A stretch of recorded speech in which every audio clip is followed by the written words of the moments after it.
Ya saudara, saya berharap firman yang dibagikan tentang sebuah pengabdian itu berakar dan bertumbuh sangat dalam di dalam hidup kita sehingga kita mengerti. Ya, saya lihat bagaimanapun ketidakmampuan kita untuk mengerti arti pengabdian membuat orang banyak menolak jalan ini, termasuk saya.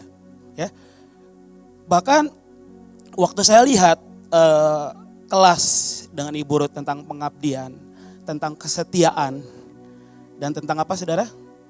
Penghambaan.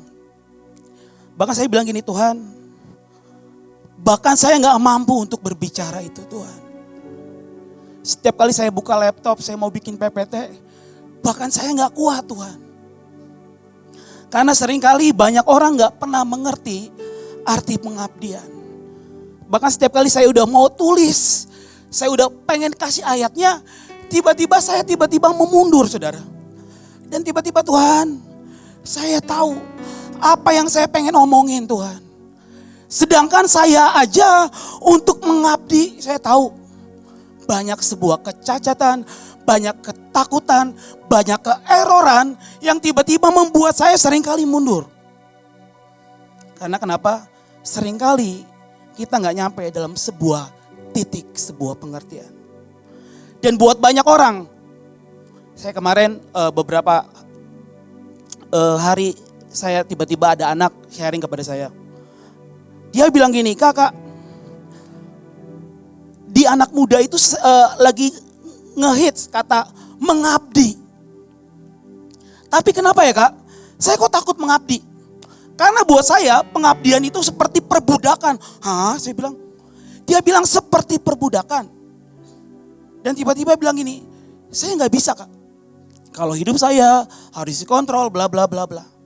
Bahkan mereka gak nyampe di sebuah titik pengertian sehingga mereka gak pernah tahu artinya jalan pengabdian. Ya, pengabdian itu bukan perbudakan. Sebab kalau perbudakan itu sistemnya dipaksa, betul ya? Sistemnya dipaksa dan ujungnya akan menghasilkan apa? Pemberontakan. Tapi kita adalah budak karena cinta. Pengabdian itu adalah sesuatu yang seringkali harus kita punya. Karena di dalam hidup kita itu ada namanya sebuah melodi, ada sebuah senar yang harus berbunyi, saudara. Sebuah penyembahan yang harus berbunyi. Dan saya tahu salah satu penyembahan yang sangat berbunyi keras di hati Tuhan adalah pengabdian. Dan seringkali kita gak pernah tahu waktu senarmu, waktu sebuah nada di dalam hatimu berbunyi, pengabdian itu dicium Tuhan sangat luar biasa. Dan saya berdoa siang hari ini firman yang begitu sangat memberkati, firman yang begitu sangat dalam membuat kita mengerti dan memilih artinya mengabdi. Saya bilang Tuhan, bahkan untuk menulis, membuat PPT tentang pengabdian ini saya gak bisa saudara. Karena bilang Tuhan, saya tahu apa yang saya omongin. Bahkan saya aja cacat untuk mengabdi. Bahkan saya aja gak pernah bisa untuk mengabdi. Ya. Dan saya tahu sebuah hal yang membuat kita akhirnya membuat kita gak pernah mengerti arti pengabdian. Saya berdoa saudara mengerti yang Ibu Ruth bilang, yang Pak Thomas bilang tentang sebuah jalan itu. Itu sebenarnya jalan yang sangat luar biasa. Bahkan itu jalan yang membuat senarmu, yang membuat musikmu, nadamu berbunyi sangat keras di hadapan Tuhan. Saya tahu ya, tolong PPT-nya. Ya tadi saya buat PPT sederhana saudara ya. Ya, saya bilang Tuhan saya bahkan gak ngerti arti mengabdi. Tapi saya mau Tuhan. Saya mau belajar taat. Tuhan bilang gini, ceritakan tentang ketaatan ya. Ya, tiba-tiba Tuhan bilang ketaatan adalah inti dari sebuah penyembahan. Bagaimana mungkin kita mengabdi, bagaimana mungkin kita menghamba, bagaimana mungkin kita menjadi setia tanpa kita punya apa namanya saudara? Ketaatan, ya. Bagaimana mungkin kita bisa mengerti artinya menghamba, pengabdian tanpa kita punya namanya ketaatan. Dan Tuhan bilang ini, ketaatan adalah inti dari sebuah penyembahan. Jadi sewaktu saudara mengerti artinya mengabdi dan tiba-tiba kamu kerinduan dalam hatimu, waktu pulang dari tempat ini kamu tahu artinya mengabdi. Kamu artinya tahu memberi diri di bawah seseorang pemimpin. Itu adalah penyembahanmu. Itu adalah senar yang berbunyi. Itu adalah ketaatan, dan ketaatan adalah inti dari penyembahan. Ya, ayatnya sangat kecil ya. Satu hari Nabi Samuel bilang kepada Saul sebuah pesan dari Tuhan. Kamu harus menghabisi semua orang Amalek. Betul ya? Saudara kalau baca firman Tuhan ya, nanti baca di Samuel ya, saudara lihat. Hari itu Samuel bilang ke Saul, bilang ini, dari Tuhan bahwa kamu harus menghabisi. Jangan disisain. Semua binatang-binatangnya, anaknya laki-laki, perempuan, orang-orang laki-laki dan perempuan, semua habisi. Firman Tuhan bilang gitu ya. Hari itu Tuhan bilang ini, habisi. Jangan buat tersisa. Dan apa yang terjadi? Hari itu saudara tahu, Saul tiba-tiba menyisakan Agag. Betul ya? Dan yang lebih mengerikan lagi, dia, apa saudara? Lembu-lembu jantan, lembu-lembu tambun, tiba-tiba tidak dihabisi. Itu dibawa pulang. Sedangkan hari itu firman-Nya bilang ini, habisi. Habisi, jangan buat tersisa. Itu dari Tuhan. Dan apa yang terjadi saudara? Apa yang terjadi? Tiba-tiba hari itu waktu Samuel lihat apa yang dibawa Saul dari peperangan. Tiba-tiba firman Tuhan bilang ini, hari itu Samuel tiba-tiba hatinya sangat sakit. Hari itu Samuel tiba-tiba sangat marah. Karena kenapa? Tiba-tiba Saul tidak mendengar dan bahkan tidak taat dengan perintah yang Tuhan beri tentang sebuah ketaatan. Dan tiba-tiba Saul bilang gini, enggak. Ini lembu-lembu yang jantan, lembu-lembu yang tambun, ini aku mau persembahkan buat Tuhan. Aku mau beri persembahan. Aku mau beri penyembahanku kepada Tuhan. Tapi hari itu firman-Nya, perintahnya adalah jangan sisakan. Betul ya? Saudara kalau baca firman Tuhan, jangan sisakan. Tapi hari itu Saul miss dengan itu. Miss dengan ketaatan. Dan tiba-tiba apa yang terjadi? Dia mungkin berpikir hari itu, oh ini kalau lembu-lembu yang terbaik, ini buat Tuhan. Tapi firman-Nya bilang Tuhan enggak, habisi. Dan dia enggak taat. Akhirnya apa? Firman Tuhan bilang gini, hari ini engkau berhenti, bahkan kau tidak menjadi apa? Raja. Bahkan saudara tahu, Saul itu diurapi. Saul itu dicintai oleh orang Israel. Saul itu adalah pemimpin. Tapi hari itu waktu dia tidak taat dengan sebuah pesan yang dari Tuhan. Tentang sebuah ketaatan, habisi semua bangsa Amalek. Dia gak habisi. Dia cari jalan yang dia pikir itu baik buat dia. Oh saya mau persembahkan ini buat Tuhan. Padahal hari itu Tuhan gak sedang mood dengan itu. Ya saya juga lihat dengan hidup saya. Saya lihat dengan para MOG dan segala macam. Seringkali waktu tiba-tiba pemimpin saya, ini artinya pengabdian saudara ya. Pengabdian mungkin bukan berarti berbicara mengenai sebuah kamu 24 jam. Enggak. Pengabdian juga bagaimana kamu ditundukkan, bagaimana kita bisa meresponi setiap firman, setiap perintah yang pemimpin kita bilang. Ya, sekalipun saya masih miss kok buat itu. Tapi pagi hari ini kita sama-sama mau belajar ya. Tentang sebuah pengabdian ya, tentang sebuah ketaatan. Ya seringkali waktu saya ada di sini ya, para penyembah, seringkali kita cari jalan kesenangan sendiri. Kita pikir dengan lagu-lagu yang kita persembahkan, lagu-lagu yang oke, lagu-lagu yang lagi in, lagu-lagu yang lagi ngetrend dan segala macam, kita pikir itu persembahan buat Tuhan. Tapi seringkali waktu Tuhan bilang gini, bahkan waktu itu hari itu cuman saya di hati saya ada sebuah lagu yang sangat sederhana, lagu yang sangat lama.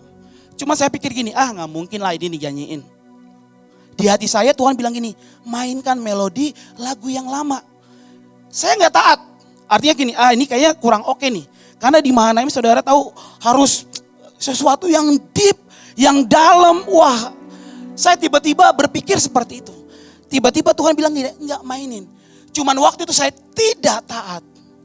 Saya tidak taat, tiba-tiba apa yang terjadi? Bu Iin ambil mic-nya dan dia bilang gini, ada lagu lama yang Tuhan suka. Dan itu terngiang-ngiang di kuping saya.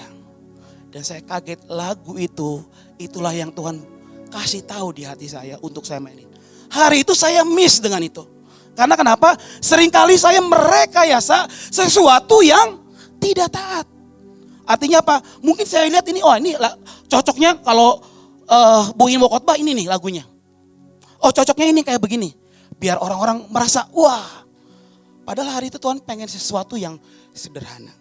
Artinya ketidaktaatan kita menghasilkan sesuatu yang miss dengan Tuhan. Hari itu waktu Saul tidak taat, satu yang dia harus hadapi, dia berhenti menjadi raja yang Tuhan pilih buat Israel. Jadi bagaimana kita mau mengabdi, bagaimana mau kita setia, bagaimana kita menghamba tanpa sebuah ketaatan. Tanpa sebuah ketaatan kita nggak akan pernah bisa mengabdi. Dan saya berdoa hari ini pulang dari tempat ini, waktu engkau memilih untuk mengabdi kepada pemimpinmu, waktu engkau memilih untuk memberi dirimu kepada pemimpin, belajarlah sebuah ketaatan tanpa berbicara apapun. Saya bilang, Tuhan, saya tahu pengabdian saya mungkin nilainya 5% atau mungkin di bawah. Tapi saya bilang, Tuhan, tolongi hamba yang tidak setia ini. Tapi aku mau, Tuhan, ajari aku tentang sebuah ketaatan. Ya, tentang sebuah ketaatan. Dan hari itu Saul berhenti jadi raja. Tuhan sangat marah dengan Saul ketidaktaatan. Berbanding kebalik dengan satu tokoh lagi, saudara. Saya nggak lama ya, saudara. Satu tokoh lagi, next ya. Next slide. Abraham, ketaatan sebagai penyembahan. Simbol kok. Ya. Saul memilih untuk tidak taat. Dia berhenti menjadi raja. Abraham memilih menjadi taat. Dan dikatakan Abraham membawa Ishak sebagai persembahan. Makanya gak heran sebuah penyembahan pertama kali di firman Tuhan.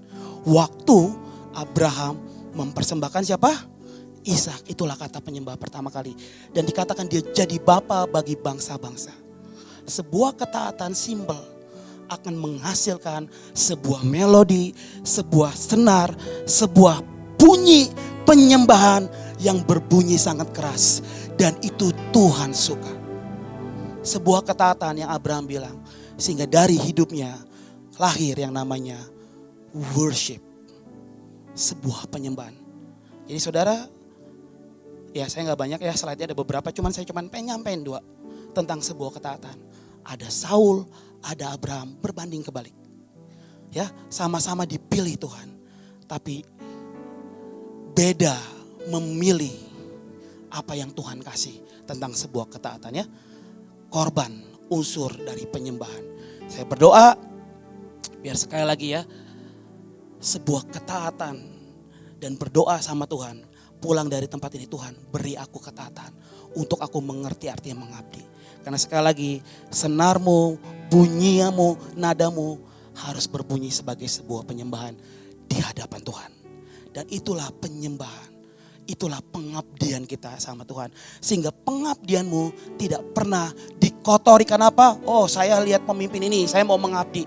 Oh saya lihat Bu Eka, saya pengen mengabdi. Karena dia orang berkuasa di Belitung ya, di Manado, Sulawesi Utara. Saya mau mengabdi sama dia. Bukan karena itu. Tapi sebuah penyembahan, pengabdian yang berbunyi dari hatimu, dari senar di dalam hidupmu, sehingga kamu mengerti artinya ketaatan ya. Saya berdoa sekali lagi, biar sekali lagi apa yang Tuhan ajarkan sepanjang hari ini itu melekat dan tertanam kuat di dalam hidup kita. Yuk sama-sama kita tundukkan kepala kita berdoa. Tuhan, aku tahu ini jalan yang gak mudah. Seringkali banyak orang menolak itu Tuhan. Tapi hari ini kami tahu Tuhan, jalan itu adalah sebuah nada yang berbunyi sangat keras di hatimu Tuhan. Dan berbunyi sangat harum di hatimu Tuhan. Tolongi kami, setiap orang yang mungkin kurang setia bahkan gak pernah punya kesetiaan. Tapi hari ini aku tahu sebuah pengabdian, sebuah kesetiaan, sebuah penghambaan lahir dari orang-orang yang memilih untuk taat. Berapapun harga yang harus kami bayar, tolongi, mampukan kami Tuhan. Terima kasih Tuhan. Aku berdoa biar umat-Mu pulang dari tempat ini, mereka mengerti artinya pengabdian. Di dalam nama Tuhan Yesus, berdoa dan mengucap syukur. Amin.